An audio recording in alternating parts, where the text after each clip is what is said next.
estoy seguro que va a marcar un hito a la hora de percibir los latidos, por así decirlo, de quienes hacen el Camino de Santiago.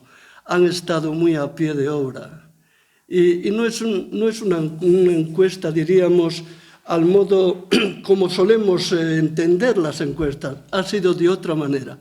Es acercarse de alguna forma a través de otros medios a los latidos de ese corazón del peregrino que lógicamente hay que auscultar y que sin duda nos ayudan también a comprender la preocupación, la inquietud, los intereses y sobre todo la espiritualidad del que hace el Camino de Santiago. Muchísimas gracias. Yo sin más paso la palabra a la directora xeral de Turismo. Pues, muchísimas gracias, señor arzobispo, obispo auxiliar, vicario, ecónomo, María Loureiro e todo o equipo da Universidade de Santiago de Compostela. Para nós, en realidad, vir aquí e ser testemunha directa do resultado deste estudo, a través de enquisas e, ademais, tamén basadas na actualidade de hoxendía, que como nos conectamos e nos comunicamos hoxendía a través das redes sociais, esa percepción e espiritualidade do Camiño de Santiago, Nos, a través da Xunta de Galicia e a través do Xacobeo e, sobre todo, pechando este ano santo, Xacobeo 21-22, que foi o mellor ano santo e a mellor celebración, eu creo que da historia de Galicia, con máis afluencia de peregrinos e peregrinas e con máis afluencias de turistas. Tamén, pois, nós, para poder marcar esa estrategia que estaba a prepararse para o 21-22, pois tamén fixemos unha serie de enquisas, pero era, lóxicamente, para dar, pois, resposta as inquedanzas de calquera persoa, pero, lóxicamente, eu creo que esta é a razón de ser precisamente do Camiño de Santiago. Está cheo de valores, que tamén non lo pode decir pois esas enquisas, que son valores humanos, pero a espiritualidade e religiosidade pois é unha das marcas precisamente do Camiño de Santiago que fai diferente.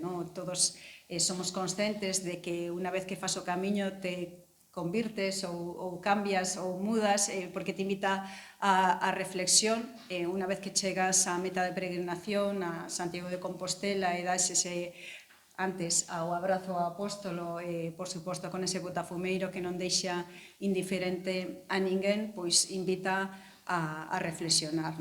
Pois nós tamén con a metodoloxía e tamén grazas á Universidade de Santiago de Compostela pois fixemos os estudos onde demostraban que o Camiño de Santiago pois é patrimonio de todos e que temos que seguir mimando en todos os seus ámbitos.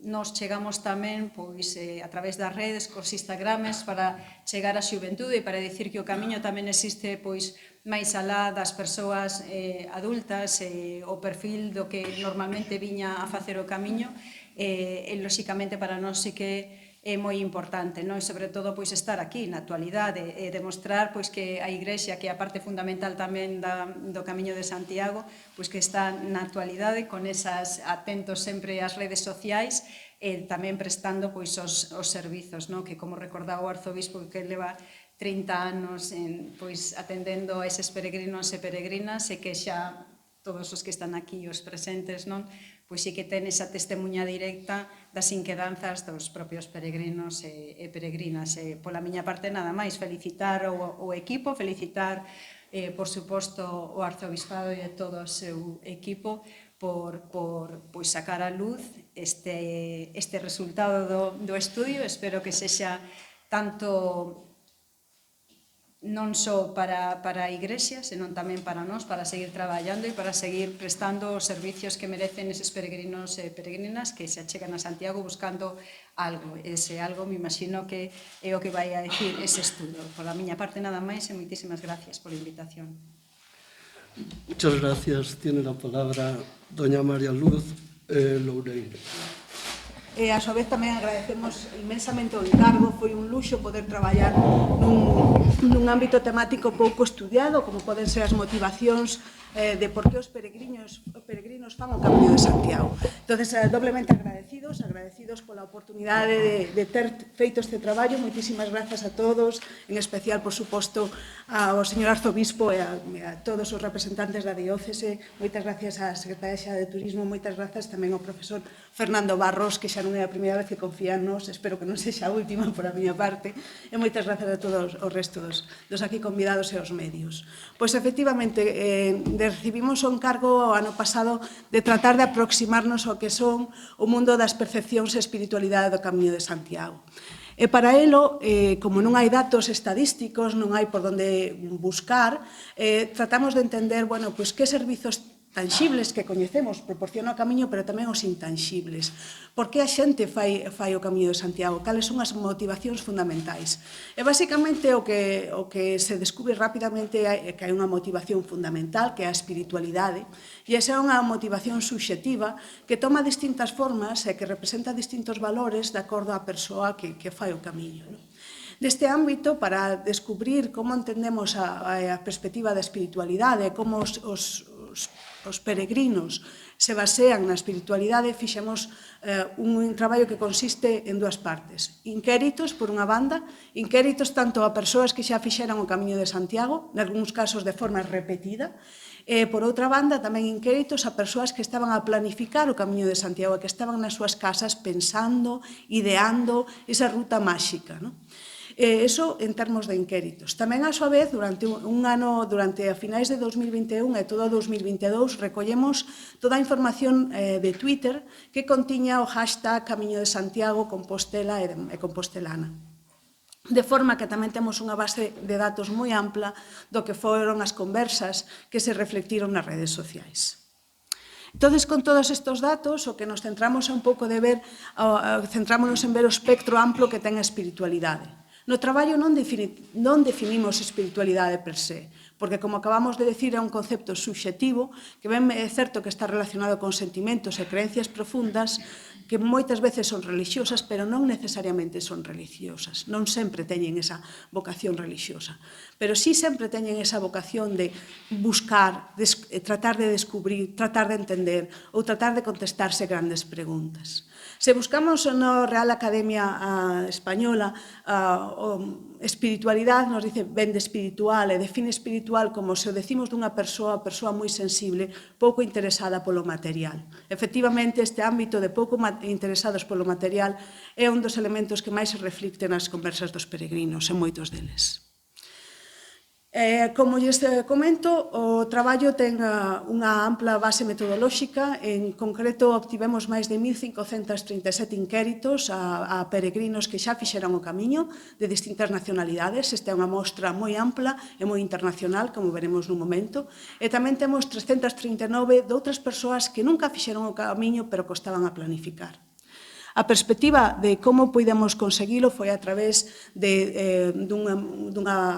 dunha colaboración que establecemos con un foro de peregrinos, o foro máis grande de peregrinos a nivel internacional, que se chama santiagodecompostela.me/community. Aí foi no ámbito onde desplegamos parte destes inquéritos. Algúnas das hipóteses a testar relacionan o mundo espiritual co mundo das percepcións, co mundo tamén das visitas a Santiago, por suposto, e da sustentabilidade do Camiño.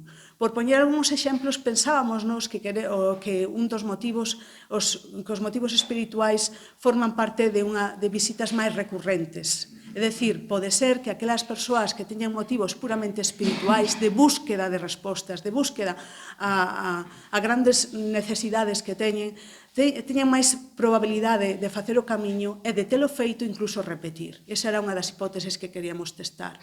Tamén queríamos ver que relación hai entre ter unha perspectiva espiritual hacia facer o Camiño de Santiago versus outra que pode ser completamente lúdica, coa probabilidade de que teñas unha satisfacción máis alta, é dicir, que estés máis satisfeito de telo feito e que sexas máis probable ou que teñas unha probabilidade máis alta de recomendalo a outros, cousa que tamén os nosos datos indican.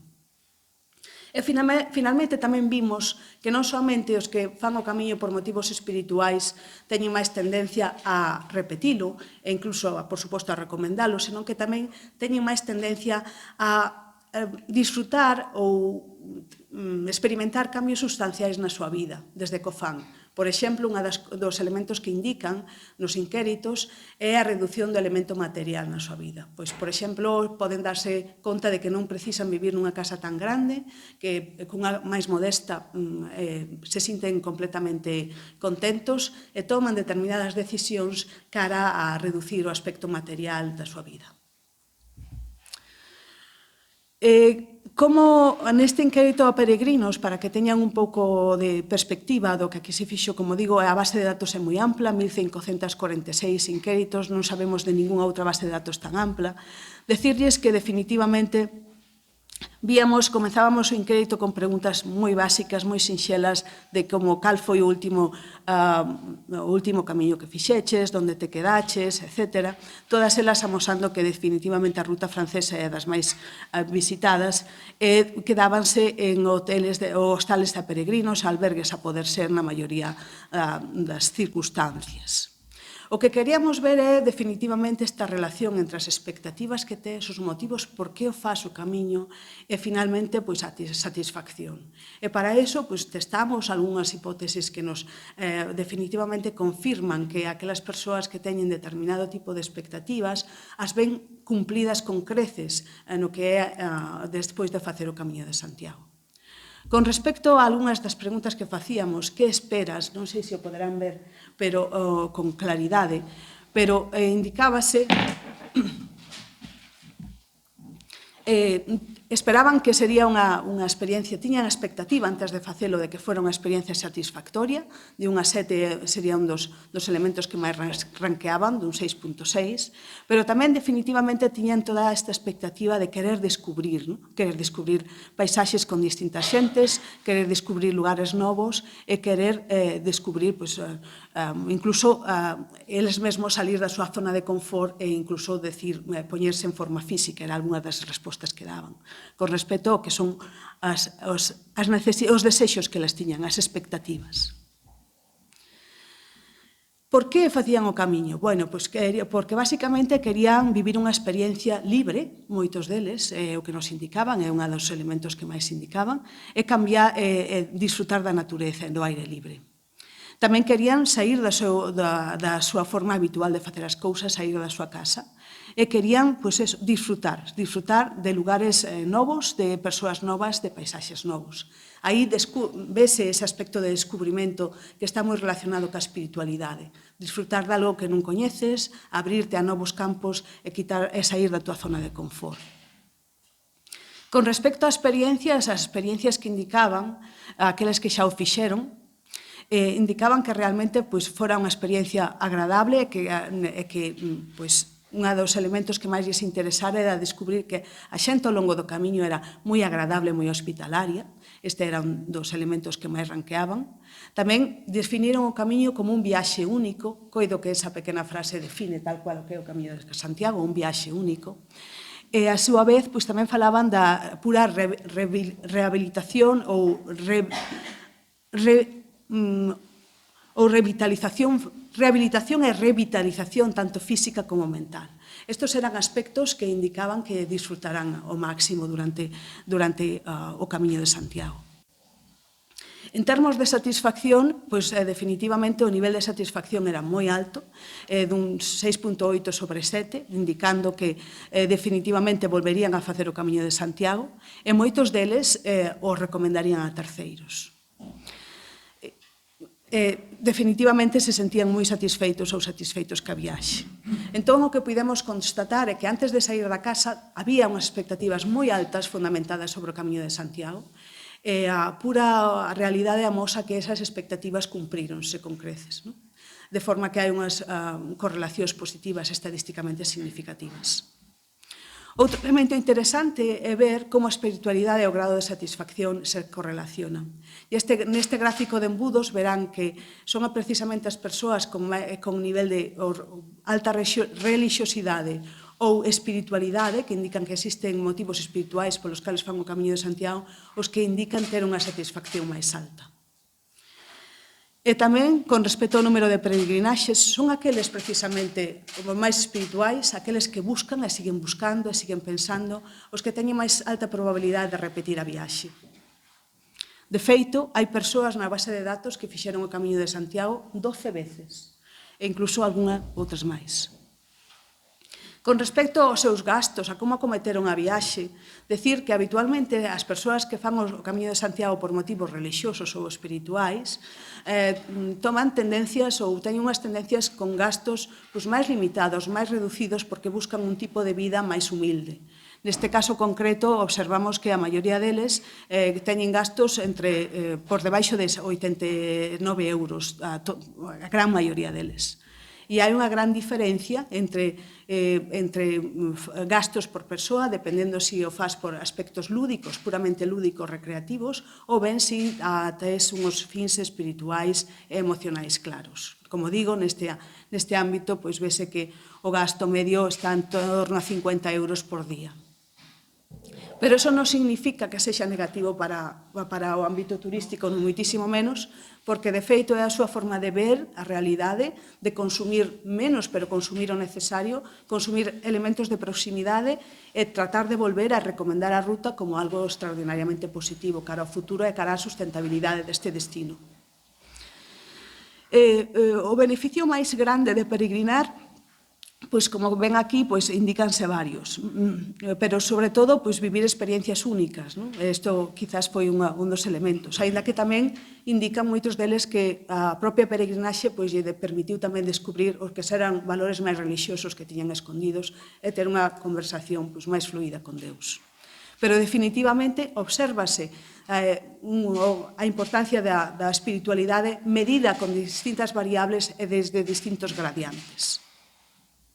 Solo para recordarles esta mostra de peregrinos de 1537, está bastante balanceada en termos de xénero, temos 47, case 48% de mulleres, o resto homes ou xéneros non declarados, e as nacionalidades son fundamentalmente internacionais neste ámbito. Mais tamén temos un inquérito que fixemos para persoas en España e que corroboran todos os resultados aquí mencionados. Tamén decirles que o rango de idade tamén é extenso, como vamos a ver nun segundo, e a maioría deles indican que fixeron o camiño por motivos espirituais, pero non necesariamente religiosos, o 48%, un 37,9% indica que definitivamente foi por motivos absolutamente religiosos, o cal é bastante alto con respecto a outras estadísticas, e outros que non teñen un motivo claro, nin religioso nin espiritual. Dentro das religións, definitivamente a cristiana é a maioritaria, pero non só. É dicir, hai persoas que teñen outras creencias, incluso o budismo, o hinduismo, e que fan o camiño. O nivel educativo sí que é relativamente alto, todos teñen estudos, a maioría teñen estudios secundarios ou sobresecundarios, é dicir, universitarios, e a ocupación profesional é diversa, un 23% están empregados a tempo completo, pero outros temos unha ampla porcentaxe de persoas retiradas, como é lóxico, que dispoñen de máis tempo, un 57% para facer o camiño, e despois no medio hai outro tipo de persoas. Como lles indicaba, ademais do beneficio de disfrutar e de experimentar o camiño, cando voltaron a casa se lles preguntou cal foi o beneficio máis destacado de peregrinar a Compostela. E para a gran maioría, o 44% indican retornei con enerxías renovadas e nova enerxía, o cal é un elemento tamén a considerar. É dicir, hai moitos beneficios tanxibles e intanxibles que nos dá ou que se disfruta facendo o Camiño de Santiago. Con respecto a que estarían dispostos a facer, que era outra pregunta que tamén se lles presentou, porque non somente están dispostos ou non somente son conscientes de que recibiron moito, pero tamén en moitas ocasións están moi dispostos a dar de volta, neso consiste. Unha ampla maioría indica que estarían encantados de difundir a súa experiencia. De feito, esta foi unha pregunta aberta que se fixo con análise textual. no texto indican experiencias, compartir experiencias. Tamén indican ser voluntario, que estarían dispostos a ser voluntario, pois en hospedaxes de distintas formas. E compartir, sobre todo, pois, con outros amigos, distribuir ou informar sobre o que é o Camiño de Santiago a outros grupos de persoas que ao mellor non teñen o coñecemento do mesmo. Con respecto ao que vimos nas redes sociais, tamén indicar que se fixe unha recolleita de datos bastante profundo. Temos máis de 1,7 millóns de tweets en español e en torno a 800.000 en portugués. E aquí o que se observa é que temos que recoñecer que son todas conversas espontáneas, iso é importante, telo en consideración, e son conversas non dirixidas, é dicir, calquer persoa que entrara no Twitter a escribir sobre o Camiño de Santiago ou sobre as visitas a Santiago podía facelo da forma que el ou ela considerara máis convinte, non necesariamente vinculado a ningún tipo de conversa, como ben podemos entender. Sen embargo, o que observamos é que despois de facer unha limpeza e organización masiva destes datos, o que observamos de forma fundamental é que a nosa base de datos é completamente global, por tanto, incluso nos países máis recónditos se está a falar do Camiño de Santiago, e se fala moito, incluso en India, en Goa, se fala moito en portugués do Camiño de Santiago, é dicir, é un destino completamente universal, tal como poden ver aquí. E a maiores, pois, na análise textual que fixemos tanto en portugués como en castelán, observamos que, de novo, é o discurso espiritual e o discurso incluso religioso o que prepondera cando se fala de maneira aberta e espontánea sobre o Camiño de Santiago. Se observamos as palabras máis citadas ou máis mencionadas, incluso neste caso máis de 1000 veces cada unha destas, verán que é un discurso cheo de positivismo, moi relacionado ca fe religiosa, Deus, vida, e tamén con aspectos máis espirituais e máis amplos. Con respecto a outros elementos que lles quería mencionar, decir que tamén fixemos un análisis sobre como se relacionaban os termos entre sí. E a palabra camiño tamén ten todo este ámbito metafórico ou máis, digamos, máis espiritual, un bon camiño na vida, un mal camiño, arrepentirme do camiño que tomei. Estes son acepcións e elementos onde aparecía tamén a palabra camiño, reflectindo de novo toda esta serie de constructos que as persoas que fan o Camiño de Santiago consideran cando comenzan a súa peregrinaxe. Análise de sentimento non me vou estender demasiado, pero decirlles que o que fixemos foi utilizar distintos métodos para ver a robustez dos resultados, para verificar se realmente o Camiño de Santiago era un destino que estaba sendo observado como interesante, positivo para as persoas que estaban a escribir sobre el, que non necesariamente, insisto, son peregrinos, é calquer público que teña unha conta Twitter.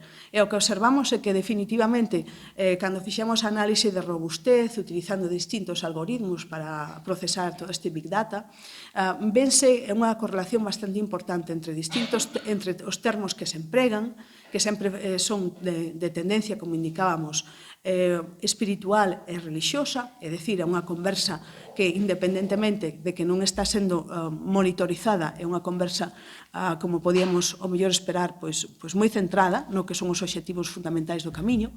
E, por outra banda, indicar que cando tamén, aparte de ver as palabras máis utilizadas, vemos cal é o sentimento hacia o Camiño de Santiago, observamos que é un sentimento moi positivo do Camiño de Santiago, independentemente dos métodos empregados, e que ese sentimento é máis positivo nas mulleres incluso que nos homes. É dicir, que polas palabras a utilizar e polos desexos de facer o camiño ou por o positivismo que amosan dada a experiencia de ter feito o camiño, a mensaxe mandada en redes sociais é máis positiva a que se refire o que provén de mulleres que de homes. E iso constátase tanto en castelán como en portugués. Con referencia á percepción do sentimento positivo, decir que na maioría dos países definitivamente existe unha expresión moi positiva ligada ao Camiño de Santiago e ao destino Santiago, salvo en algunhas excepcións que se deben a elementos puntuais ocorrentes no propio país, como circunstancias concretas de Chile que implicaron unha determinada desviación nese momento temporal. Pero o que observamos, por exemplo, aquí, cando analizamos todo o sentimento das conversas verquidas nas redes sociais sobre o Camiño de Santiago, observamos certa estacionalidade. A estacionalidade que se fai moi patente cando miramos as conversas que amosan especialmente máis agradecemento cara a fin de ano, cara a Nadal e cara a primeiro de ano. O 1 de xaneiro é o día máis positivo, o máis optimista, máis empático hacia este tipo de conversas que aparece o día ese, o primeiro do ano, reflectindo os vos desexos habitualmente que se expresan para ese ano.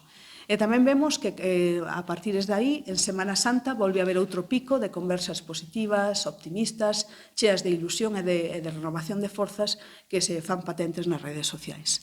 É dicir, vemos que o ciclo de positividade de sentimento nas redes sociais reflicte o que son as festividades católicas ou cristiáns. No ámbito dos peregrinos potenciais, esas persoas que están na casa planificando cautelosamente o seu camiño, de novo insistimos que refrendamos todos os resultados que acadamos nas persoas que o fan ou que xa o fixeron por unha vez ou múltiples, donde se ve que definitivamente, de novo, teñen unha tendencia moi alta a facer o camiño francés ou planifican de novo facer o camiño francés, o 81% das persoas así o fai, e di que o fará a pé, o 97%, e a grande maioría solos, sin compañía. Siguen insistindo en que o farán por razóns espirituais, unha grandísima proporción deles, o 74%, e seguen razóns religiosas no 28%, dos 26,7% e 27% dos casos, perdón. E hai outras razóns culturais, razóns de incluso disfrute e de relaxación que tamén teñen o seu ámbito, a súa perspectiva emocional e a perspectiva espiritual.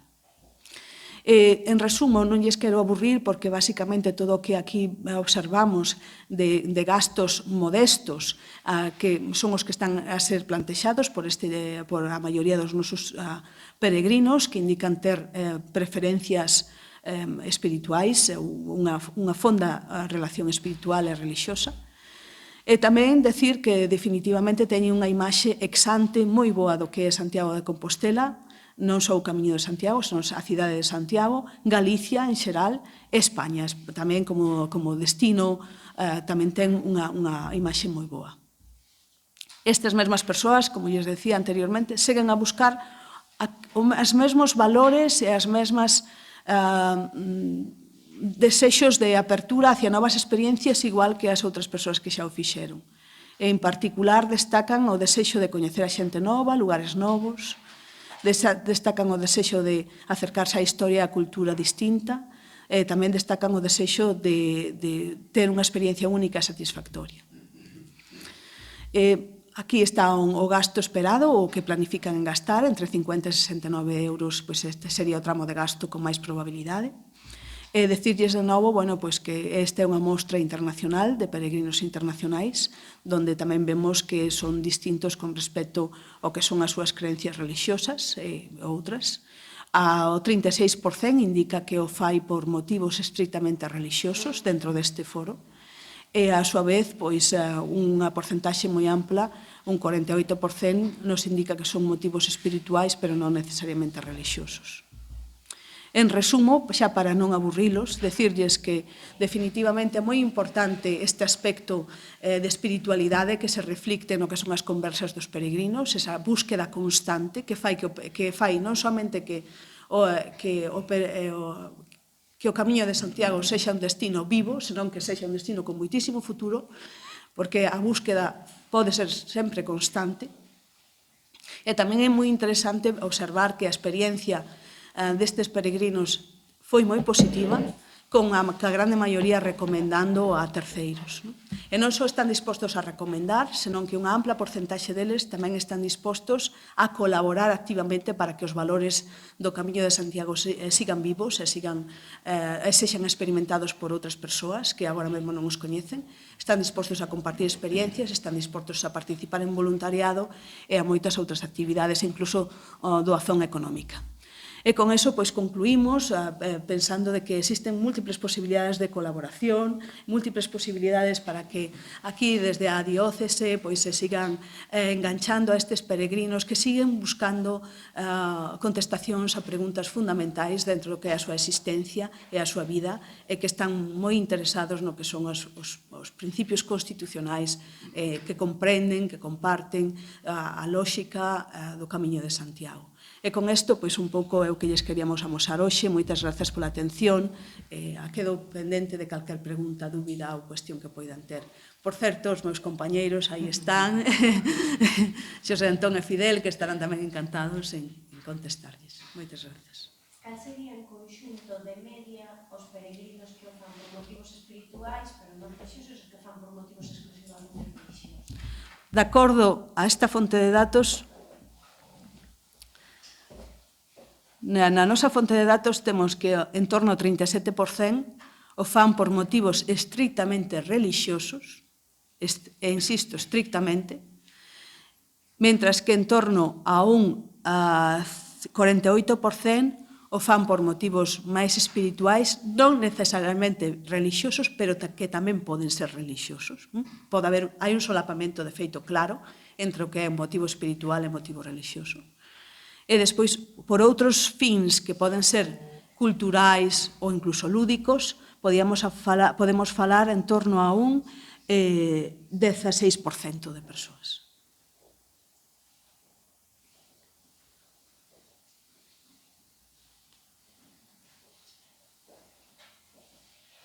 Tamén indicarlles que os motivos espirituais son motivos puramente subxetivos que se os observamos en detalle en moitas ocasións son puramente religiosos, mas non o denotan así.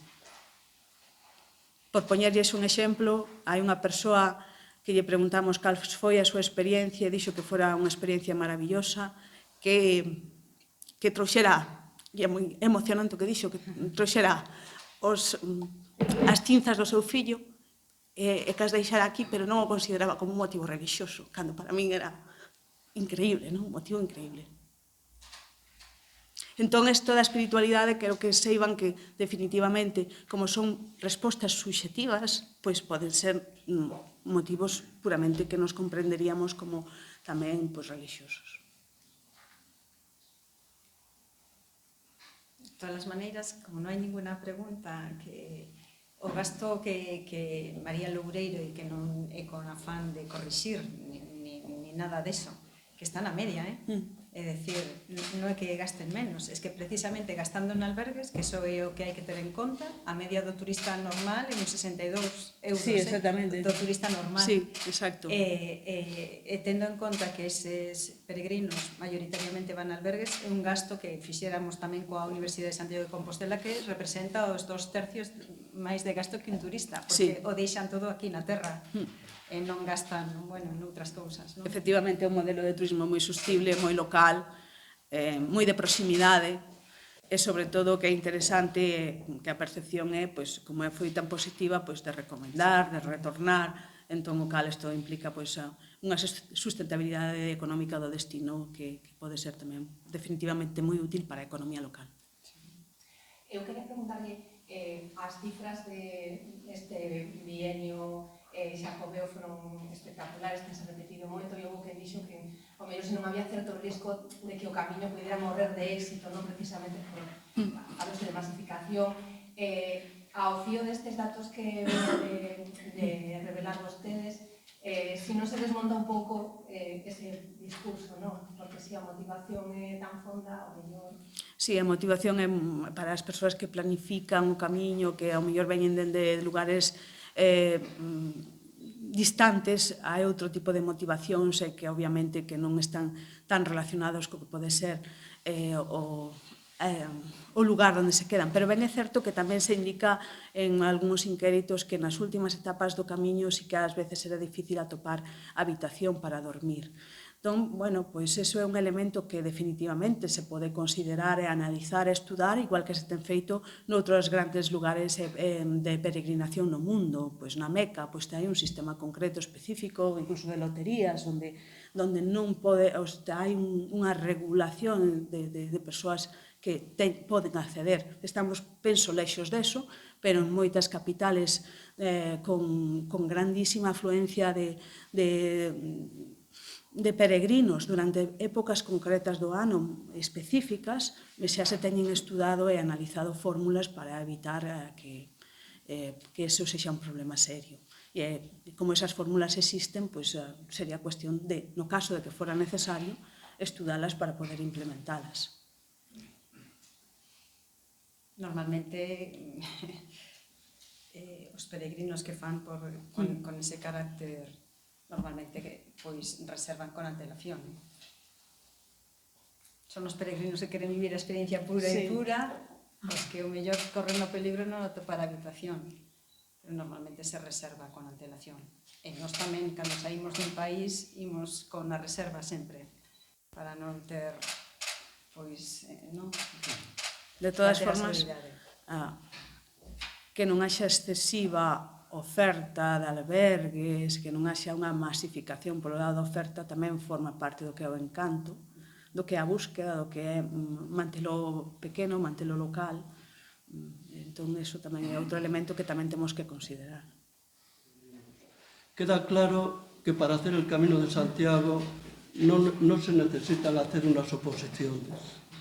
Tampoco el Camino de Santiago tiene un números clausus. Es decir, en el Camino de Santiago ciertamente caben todos. A mi modo de ver es importante estos aspectos que se han puesto de relieve. El carácter positivo, que sin duda alguna se trasluce en el Camino de Santiago. Un carácter positivo que se demuestra no solamente en esa actitud de recibir, sino también en el dar. Muchos de los peregrinos son conscientes de que lo que han recibido lo tienen que transmitir de alguna manera a quienes no han hecho todavía el Camino de Santiago y que sin duda alguna para ellos los que lo han hecho tienen que ser una referencia. ¿Morir de éxito? Yo creo que no, en el sentido de que efectivamente el Camino de Santiago siempre es una realidad nueva. Yo he recibido a muchos peregrinos que han hecho 7, 8, 9 veces el Camino de Santiago y me han dicho que cada una de las veces han encontrado una novedad. Uno muere de éxito cuando realmente no es capaz de descubrir la novedad que se le puede presentar al día siguiente. Pero en este caso yo creo que, lógicamente, el Camino de Santiago, de todo este estudio hermoso que se ha realizado, la preocupación para todos nosotros es tratar de cuidarlo lo más posible y ciertamente salir al encuentro de los peregrinos, porque solo así podremos dar respuesta a tantas preguntas como ellos traen. El Camino de Santiago es un camino de búsqueda. Eso no lo podemos olvidar. Una búsqueda que encuentra de alguna manera pues, esa inquietud y esa preocupación de buscar una respuesta. Es verdad, yo he tenido la oportunidad de recibir a algunos peregrinos a los que le he preguntado ¿y ustedes han encontrado lo que buscaban? Y me dicen, pues señor arzobispo, no. Sin embargo, voy a seguir buscando. Yo les he contestado, efectivamente, si ustedes van a seguir buscando, lógicamente ya han encontrado esa respuesta que sin duda alguna pues, estaban buscando. El Camino de Santiago yo creo que es una responsabilidad para todos nosotros. Tenemos que cuidarlo lo más posible, porque cuidar el Camino de Santiago sobre todo significa cuidar a los peregrinos.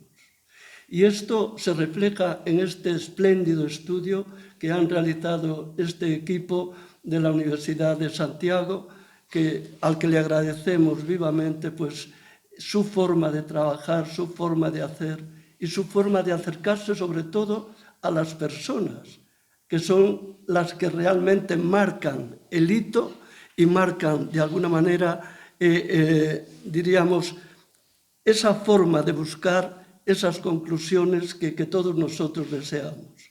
Como les decía al principio, hay cosas que uno intuye, pero se queda uno más a gusto y más conforme si quedan avaladas también por un estudio hecho como el que nos han hecho ustedes y que realmente les agradecemos en verdad. Bueno, yo les diría, todo proceso final es un comienzo de partida.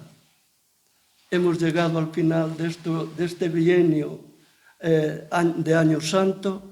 Ahora tenemos que pensar en el que viene.